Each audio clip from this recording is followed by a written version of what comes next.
ఇప్పటి వరకు మనం హైదరాబాద్ పోలీసులు చేపట్టిన కార్యక్రమం చూసాం. ఇక తెలుగు రాష్ట్రాల్లో ముఖ్యంగా విశాఖపట్నం తీసుకుంటే ఆంధ్రప్రదేశ్కి రాబోయే కాలంలో ఒక ప్రత్యేక రాజధానిగా కాబోతుంది.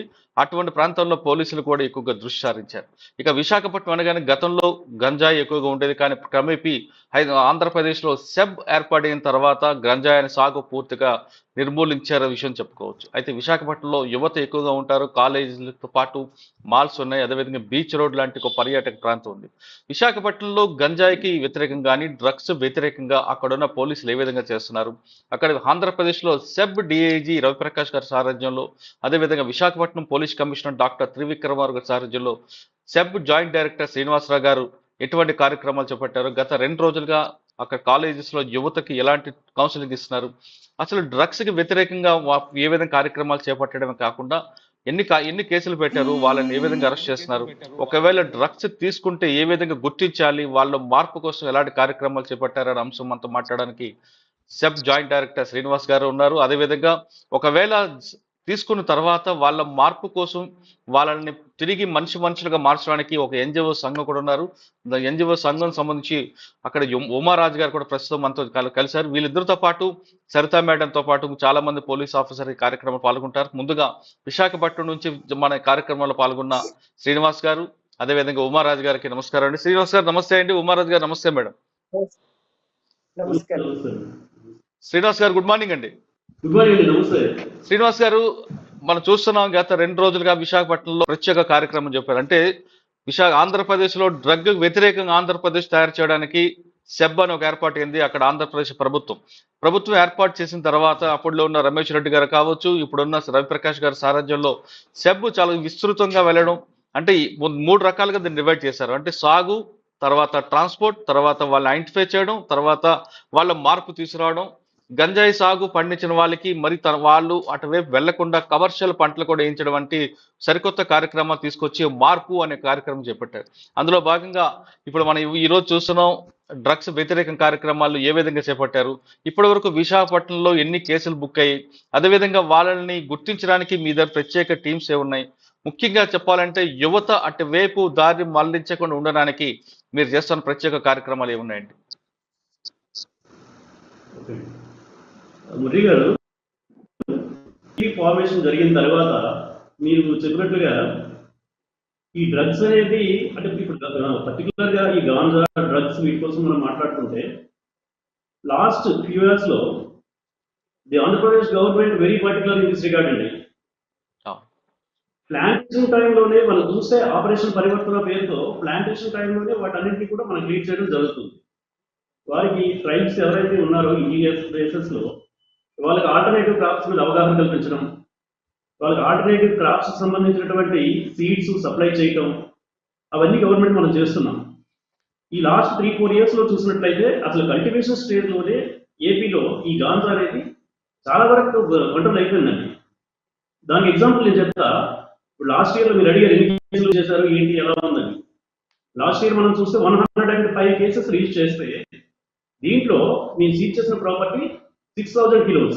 ఈ 6,000 kilos లో 4,800 kilos వరకు, అంటే approximate 82% of ganja came from Odisha.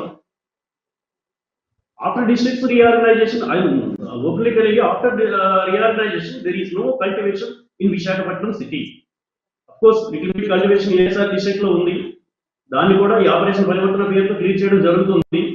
The main thing is that the Visakhapatnam city is the transit point. ఈ ట్రైన్ కావచ్చు, బస్ కావచ్చు, అన్నిటికీ ఈ ఫెసిలిటీ ఉండడం, ప్రతిదీ ఇక్కడ డిస్ట్రిక్ట్ రీఆర్గనైజేషన్ అయ్యాక మనకి ఇంటర్ డిస్ట్రిక్ట్ కానీ ఇంటర్ స్టేట్ బోర్డర్స్ కానీ ఇవన్నీ స్ట్రెంగ్ చేయడం జరిగింది.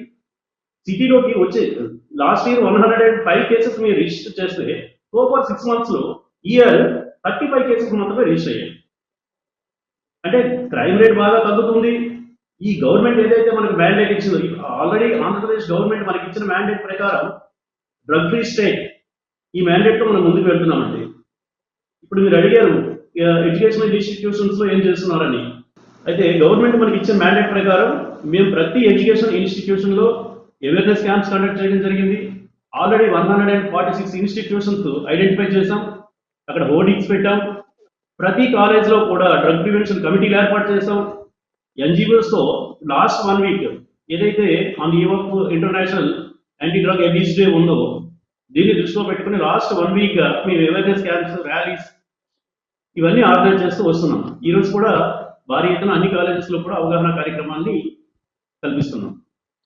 సార్ మీరు డ్రగ్స్ వ్యతిరేక కార్యక్రమాలు చేపడుతున్నారు కానీ విశాఖపట్నం బీచ్ కానీ లేదంటే భీమిల్ రోడ్లో లేదా కొన్ని ప్రాంతాల్లో అక్కడక్కడ గంజాయి సాగు లేదు కానీ గంజాయి పీల్చుకునే వాళ్ళు కనిపిస్తుంటారు. వాళ్ళని ఏ విధంగా ఐడెంటిఫై చేస్తుంటారు? ఓకే, ఫస్ట్ దీంట్లో టూ థింగ్స్ అండి. మనం ఈ గాంజా డ్రగ్స్ ఈ సబ్జెక్ట్కి వచ్చేసరికి the parent role is very much crucial. Parents అనేవాళ్ళు పిల్లల పట్ల పూర్తి అవగాహనతో ఉండాలి. వాడు సడన్ గా ఏమైనా బిహేవియరల్ చేంజెస్ వస్తున్నాయా, ఫ్రెండ్స్ సర్కిల్ వాడి యొక్క ప్రవర్తనలో ఏమైనా తేడా వస్తుందా, అవి గమనించి తెలుసుకోగలిగితే మనం ఇమీడియట్ గా వాడికి మనం కౌన్సిలింగ్ ఇవ్వగలమండి. విశాఖపట్నం సిటీలో మన సిపి గారు మార్పు కౌన్సిలింగ్ సెంటర్ ఏర్పాటు చేయడం జరిగింది. దీంట్లో ఎన్జిఓ ఆర్గనైజేషన్స్, డాక్టర్స్ అందరూ ఉన్నారు. వీరి ద్వారా సోఫార్ మన 250 ఆడ్ చిల్డ్రన్ కానీ డిఫరెంట్ కమ్యూనిటీస్ కి మనం కౌన్సిలింగ్ ఇవ్వడం జరిగింది. ఐడెంటిఫై చేయడానికి కోసం ఈ బీచ్ లో వీటిలో మఫ్టీలో కంటిన్యూస్ గా పోలీస్ పెట్రోలింగ్ వాచ్ ఉంటుంది. అలాగే క్రౌడ్ గ్యాదరింగ్స్ ఎక్కువగా ఎక్కడైతే ఉంటాయో ఆ లొకేషన్ లో మేము మార్పు అని ఒక వెహికల్ ని మన సిపి గారు ఇనాగ్రేట్ చేశారండి. దీని ద్వారా ఒక డిఫరెంట్ వీడియోస్ మేము తయారు చేసి, అంటే డ్రగ్స్ తీసుకోవడం వల్ల ఎటువంటి నష్టం జరుగుతుంది, సామాజికంగా ఆర్థికంగా ఎలాంటి నష్టం జరుగుతుంది, పిల్లలు ఎలా సెంట్రల్ నర్వస్ సిస్టమ్ ఎలా దెబ్బతింటుంది, వీటి మీద పూర్తి అవగాహన కార్యక్రమాలు అన్ని గ్యాదరింగ్స్ ఉండే లొకేషన్స్ లో కూడా కంటిన్యూస్ గా డైలీ ఈ లొకేషన్స్ లో మేము కండక్ట్ చేస్తున్నాం. ఫైనల్లీ చెప్పండి. అంటే ఈ గంజాయి సాగుని మీరు అరికట్టారు కానీ గంజాయి రవాణా ట్రాన్స్పోర్ట్ అరికట్టడానికి మీరు సబ్ ఏం చేస్తుందండి? అంటే మీరు చెప్తున్నారు ఒరిస్సా నుంచి వస్తుంది అంటున్నారు కదా. మనకి ఒడిశా నుండి పర్టికులర్ గా యాక్సెస్ ఉండే ట్రైన్స్, కిరండాల్ ట్రైన్, అలాగే బస్సెస్, ఆర్టీసీ బస్సెస్ ఏవైతే ఉన్నాయో already me coordination meeting railway authorities, GRP and RTC authorities తో కోఆర్డినేషన్ మీటింగ్ పెట్టడం జరిగింది. వాళ్ళకి ఇన్ఫర్మేషన్ షేర్ చేస్తున్నాం. ఇంటర్ స్టేట్ నుండి వచ్చే ప్రతి బస్సు యొక్క లగేజ్ కూడా ఇక్కడ చెక్ చేయడం జరుగుతుందండి. ఇంటర్ డిస్ట్రిక్ట్ నుండి వచ్చే ట్రైన్ లో జిఆర్పి వాళ్ళ సపోర్ట్ తో మీ మొత్తం ట్రైన్ కూడా చెకింగ్స్ డైలీ ఉంటున్నాయి. దీనివల్ల ఇప్పుడు ఆ కేసెస్ రిపోర్ట్ అయ్యే crime 30 to 40% of crime already reduce అయిందండి. వాళ్ళతో కోఆర్డినేషన్ లో ఉన్నాం. ఇంటర్ స్టేట్ చెక్ పోస్టులు ఏవైతే ఉన్నాయో వాటిని కూడా కంప్లీట్ స్ట్రాంగిలింగ్ చేసామండి. వచ్చే ప్రతి వెహికల్ కూడా చెక్ చేయడం జరుగుతుంది. కాబట్టి ఇప్పుడు ట్రాన్స్పోర్టేషన్ కూడా బాగా కంట్రోల్ చేయగలిగాం. ఓకే సార్, డ్రగ్ అనగానే కేవలం గంజాయి కాకుండా ఇంకా వైట్ లైన్ అని కానీ ఇంకా రకరకాల కొకైన్ లాంటివి కూడా కనిపిస్తుంటాయి, వినిపిస్తుంటాయి. అటువంటి అంటే వైట్ లైన్ అంటే చీప్ క్వాలిటీ కాబట్టి దొరుకుతుంది. కొకైన్ లాంటివి అనేది దొరికే అవకాశం కనిపిస్తుందండి విశాఖపట్నంలో? అంటే అక్కడక్కడ లేదండి, సింథటిక్ డ్రగ్స్ అనేది విశాఖపట్నం సిటీలో లేదు. ఎప్పుడు 1-2 LSD బ్లాట్స్ సంబంధించిన కేసులు రిపోర్ట్ అయ్యాయి తప్ప, కాకుంటే సెడిటివ్ ఇంజెక్షన్స్ ఏవైతే ఉన్నాయో ఈ వెస్ట్ బెంగాల్ నుండి వస్తున్నాయండి. ఆ సెడిటివ్ ఇంజెక్షన్ అంటే వితౌట్ డాక్టర్ ప్రిస్క్రిప్షన్ అది ఇవ్వడానికి లేదు. ఆ ఇంజెక్షన్ ని ఇల్లీగల్ గా ట్రాన్స్పోర్ట్ చేసేసుకుని వాడటం జరుగుతుంది.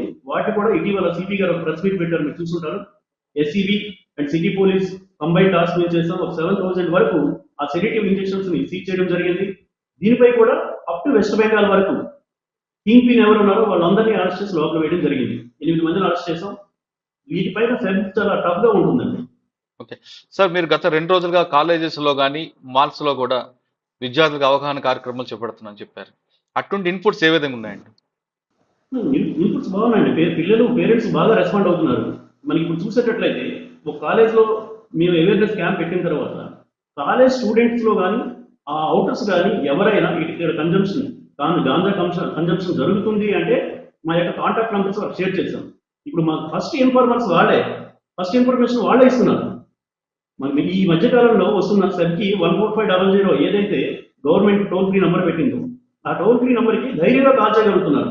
ఈ అవేర్నెస్ క్యాంప్స్ మనం కండక్ట్ చేయకుండా ఈ భరోసా ఇవ్వకుండా ఉంటే అంత ధైర్యంగా ఆ పిల్లలు కాల్ చేసి చెప్పలేదు. ఆ కాలర్ యొక్క డీటెయిల్స్ అన్ని మేము కాన్ఫిడెన్షియల్ గా వస్తున్నాం. 14500 వచ్చే ప్రతి కాల్ కూడా ఇమీడియట్ గా రెస్పాండ్ అయ్యి దాన్ని ట్రేస్ అవుట్ చేసి దాన్ని ప్రివెంట్ చేయడానికి ట్రై చేస్తాం. సార్, మీ దగ్గర గతంలో కౌన్సిలింగ్ చేసుకున్న తర్వాత కొంతమంది మారారు, కానీ మరి కొంతమంది మారకుండా అక్కడక్కడ తిరుగుతున్నట్లుగా ఇన్ఫర్మేషన్ వస్తుంది. అటువంటి వాళ్ళ మీద మీరు నిఘా పెడుతున్నారేమో? రెడ్డి గారు, రౌడీ షీట్స్ ఎలా అయితే ఎవ్రీ వీక్ 2 వీక్స్ కి మనం పోలీస్ స్టేషన్ లో కౌన్సిలింగ్ ఇస్తుంటాం, మీరు చూస్తుంటారు సండే. అవును. విశాఖపట్నం సిటీలో SCB every week, every 2 weeks ఎవరెవరైతే మేము పెడ్లర్స్ ని, కన్జ్యూమర్స్ ని ఐడెంటిఫై చేస్తామో వాళ్ళని పిలిపించి వాళ్ళతో మాట్లాడుతున్నాం. వాళ్ళ డైలీ యాక్టివిటీ మేము చూస్తున్నాం. అందువల్ల వాడు ఏం చేస్తున్నాడు అనేది ఎవ్రీ వీక్ మాకు వాచ్ ఉంటుంది. 256 పెడ్లర్స్ ఐడెంటిఫై చేసాం. ప్రతి పెడ్లర్ మీద మా వాచ్ ఉంటుంది. ఒక్కసారి క్రైమ్ చేసేవాడు విశాఖపట్నంలో రెండోసారి చేయాలంటే భయపడే విధంగా మన గౌరవ సిపి గారు కూడా ఈ విషయంలో చాలా పర్టికులర్ గా ఉన్నారు. ఎస్సీబీ కూడా చాలా పర్టికులర్ గా ఉంది. గవర్నమెంట్ మ్యాండేట్ ఏదైతే ఉందో ఆంధ్రప్రదేశ్ ని డ్రగ్ ఫ్రీ స్టేట్ చూడాలని అనుకుంటున్నారో దానికంతా మేమంతా కలిసికట్టుగా పనిచేస్తున్నాం. మీరు ఒక్క నిమిషం లైన్లో ఉండండి సార్. పక్కన మన ఉమారాజ్ గారు ఉన్నారు. అంటే ఎవరు డ్రగ్ తీసుకున్నారో వాళ్ళని ఏ విధంగా కౌన్సిలింగ్ చేస్తారు విషయాన్ని మేడం ఒకసారి మీద చాలా గతంలో కూడా మీరు మీ కౌన్సిలింగ్ సెంటర్ ద్వారా చేశారు. ఎటువంటి అంటే ఏ ఏజ్ గ్రూప్ వాళ్ళు ఎక్కువ వస్తున్నారండి? వాళ్ళని ఏ విధంగా మార్పు తీసుకొస్తున్నారు? పేరెంట్స్ వాళ్ళ యొక్క వెర్షన్ ఏముంది? అసలు డ్రగ్ తీసుకున్న వ్యక్తిని ముందే ఎలా గుర్తించాలండి పేరెంట్స్? ఇక్కడ గ్రీన్ వ్యాలీ ఫౌండేషన్ అయితే మాత్రం మాకు చిన్న చాలా మంది యంగ్స్టర్స్ నుంచి ఏజ్డ్ వరకు 60 ఏళ్ల వరకు కూడా ఉండే మనుషులు వస్తూ ఉన్నారండి. అట్లానే చదువుకోని అసలు ఏమి చదువుకోని వాళ్ళ నుంచి డాక్టర్స్, లేకపోతే మన పూజారులు అట్లాంటి వాళ్ళని కూడా ట్రీట్ చేయడం జరిగింది. అంటే ఇది ఒక జబ్బు అనేది అన్నప్పుడు ఎవరికైనా ఎలా అయినా, అంటే మా దగ్గరికి వచ్చే వాళ్ళు already they are not in use and abuse, they are in addiction లో వచ్చిన వాళ్ళకి మేము ఇక్కడ వైద్యం చేస్తూ ఉంటాం. అట్లా రీహాబిలిటేషన్ అనేది జరుగుతుంది. గ్రీన్ వ్యాలీలో 3 ప్రాజెక్ట్స్ నడుస్తున్నాయండి. ఒకటి సిపిఎల్ఐ అంటే అది ప్రివెంటివ్ మెథడ్ అనమాట, ప్రివెన్షన్ కోసం. మనకి 2018-19 సర్వే తర్వాత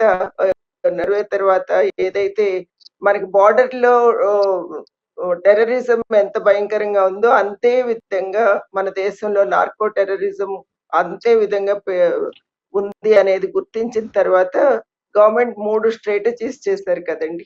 అది ఒకటి రిడక్షన్, మనకి ప్రొడక్షన్ ని రిడక్ట్ చేయడం, అంటే వాళ్ళకి దొరకకుండా అరికట్టడం అనేది ఆల్రెడీ అఫీషియల్స్ చూసుకుంటున్నారు. అట్లానే నెక్స్ట్ వచ్చేసి మనకి అవేర్నెస్, మన అందరం కలిసి చేస్తున్న పని అది సోషల్ రెస్పాన్సిబిలిటీలో.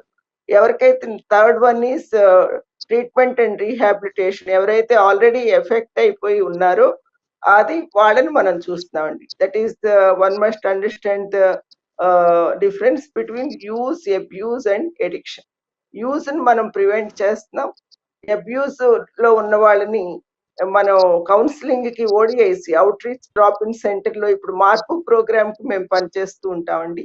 అక్కడ ఎవరైతే పట్టుపడ్డారో ఇట్లాంటి కేసెస్ లో వాళ్ళని రిమాండ్ కి పంపకుండా వాళ్ళకి ఒక అవకాశం ఇస్తున్నారు, ఒకసారి మారటానికి ఇచ్చే అవకాశం.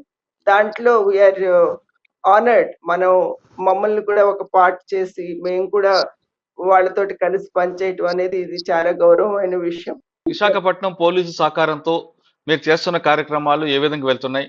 పోలీసులు మిమ్మల్ని భాగస్వామ్యం చేయడం పట్ల మీకు వచ్చే ఇన్పుట్స్ ఎలాగున్నాయండి? చాలా బాగుందండి. ఎందుకనంటే మనకి ఇప్పుడు ఎవరినైతే వాళ్ళు పట్టుకున్నారు రిమాండ్ లోకి పంపకుండా వాళ్ళకి ఒక మారటానికి ఇచ్చే అవకాశంలో మేము కూడా ఒక భాగం. అక్కడ స్క్రీనింగ్ కమిటీ ఉంది, కొంతమంది డాక్టర్స్, దాని తర్వాత పోలీస్ అఫీషియల్స్, దాని తర్వాత ఒక సోషల్ వర్కర్స్, ఇట్లా మన అందరం కలిసి స్క్రీనింగ్ చేయటంలో ఫస్ట్ కొన్ని లక్షణాలు, physical and mental health issues తీసుకుని ఆ తర్వాత వాళ్ళు యూజ్ లో ఉన్నారా, అబ్యూజ్ లో ఉన్నారా, ఎడిక్షన్ లో ఉన్నారా అనేది చూస్తారు. ఒకవేళ అబ్యూజ్ లో ఉన్నారనుకోండి, అబ్యూజ్ అండ్ యూజ్ లో ఉన్న వాళ్ళని జాగ్రత్తగా సార్ చెప్పినట్లు ఉంచడం, ఒక 4-5 వీక్స్ వాళ్ళు రావటం జరుగుతుంది. ఆ తర్వాత ఫర్ ఎగ్జాంపుల్ ఒక అబ్బాయి డ్రాప్ అవుట్ అనుకోండి, college drop out, school drop out అనుకోండి, మనం అతన్ని ఇంప్రూవ్మెంట్ ఎలా ఉంది వీక్లీ, అట్లానే పేరెంట్స్ తో పాటు రావాలి. అతను చాలా మంది పేరెంట్స్ కి తెలియదు వాళ్ళ పిల్లలు ఏం చేస్తున్నారు అనేది. సడన్లీ మా అబ్బాయిని పోలీస్ పట్టేశారు అనేదే వస్తుంది, పోలీస్ కేసులో నుంచి తప్పించాలని చూస్తారు తప్ప మనకి ఎడిక్షన్ లో నుంచో లేకపోతే అబ్యూస్ లో నుంచో తప్పించాలనే ఉండదు. వాళ్ళకి ఒక భరోసా ఇస్తాం మేము. మిమ్మల్ని, మీ అబ్బాయిని కాపాడటానికి, మీ ఫ్యామిలీని కాపాడటానికి మేము చేసే దాంట్లో సహకరించాలి అనేది వాళ్ళు అర్థం చేసుకుంటారు. ఆ తర్వాత మంచి రిజల్ట్స్ కనిపిస్తున్నాయండి.